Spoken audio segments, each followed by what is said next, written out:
I don't even talk about that one because it's bad. It was a cheap little self-publishing imprint. I'm just like, and plus part of the journey. Part of the journey. I'm glad I got it out of the way. Get the worst one out first and all the rest will be great.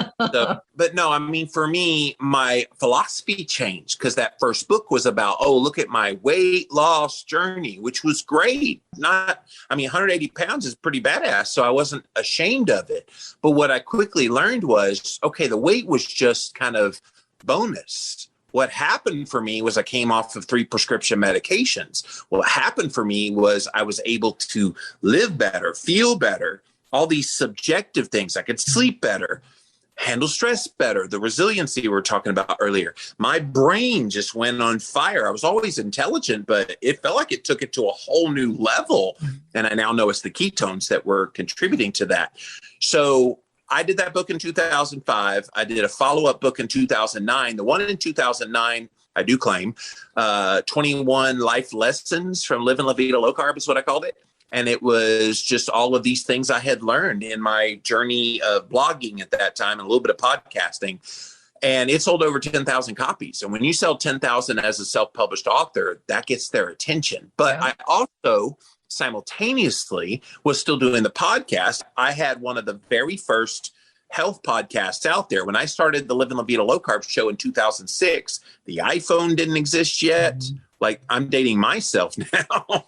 And by the time I heard from a publisher in 2012, I had about 600 something episodes already. I'm now at almost 1,800 episodes now of that show and a million other shows I do now. So, but yeah, that was what got their attention was, we love your platform and looks like your self-published book. Your second one did really well. Want to write books for us? Well, I'm going to tell a quick story about a publisher that I pitched to about a year before Victory Belt came to me. It was Rodale. Rodale Books was the big health publisher at the time. I mean, and they still kind of are a little bit, but they were putting out all these books. So they were coming to me as a podcaster.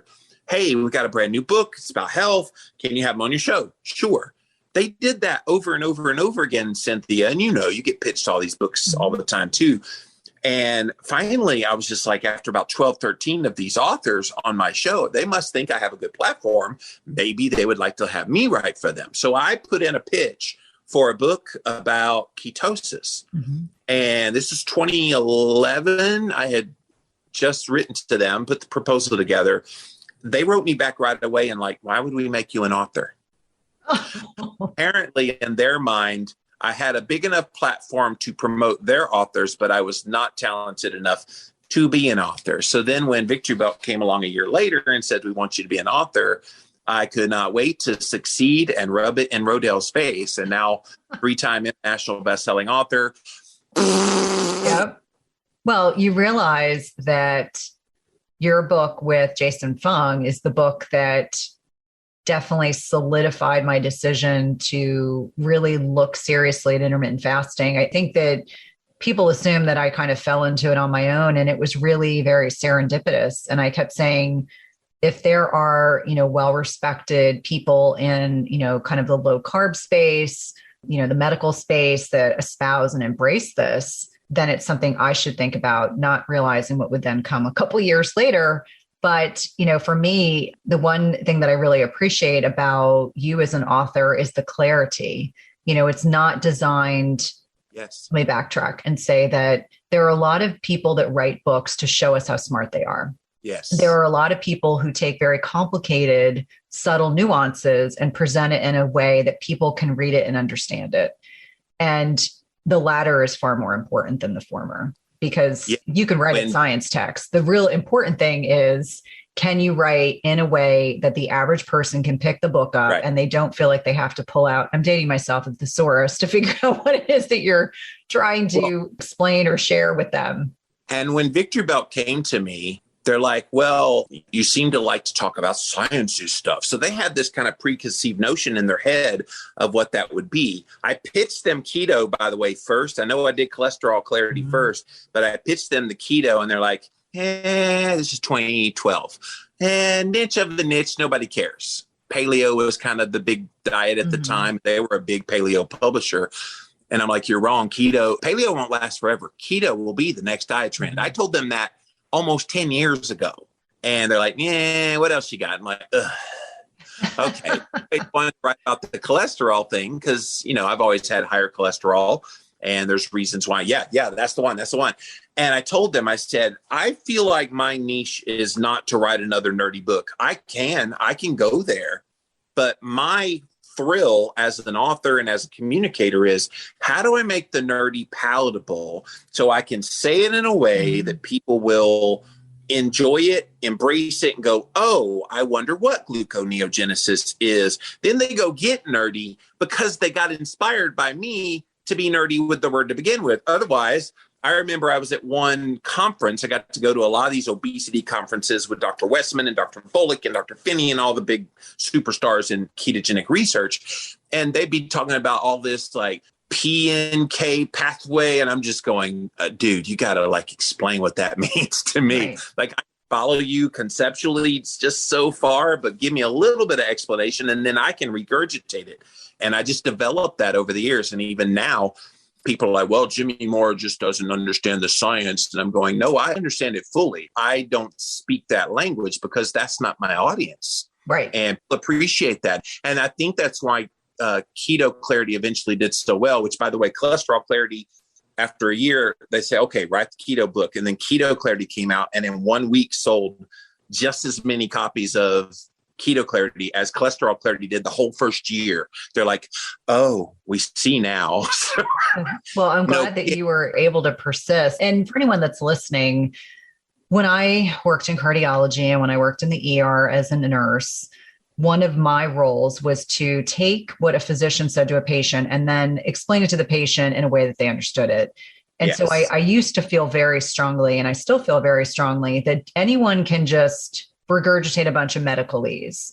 It takes someone with finesse who can take complicated concepts, break them down. So I'd always say, okay, well, Dr. So-and-so just said this.